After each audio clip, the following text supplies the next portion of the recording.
Pansin ko lang, ang dami rin send ng mga photography, no? Related shots, no? So, check na lang din natin para baka kailangan din nila ng help. So, here, gumamit siya ng rule of thirds. So, yan, pag natin mo yung photo, di ba? Tapos, yan, no? Tumama yung kanyang subject dun sa thirds ng photo.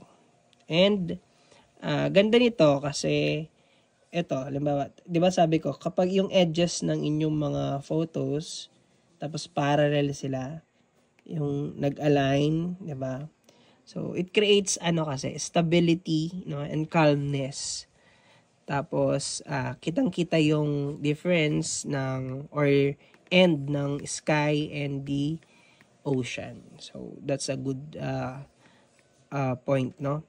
And dito naman yung pag-reflect nung lights pa. So, mataas-taas pa yung araw, no? Hindi pa siya fully na sunset, no? Wala pang sunset na nangyari. Na medyo taas-taas pa. So, nag-reflect siya. So, that's so nice, no? Kitang-kita.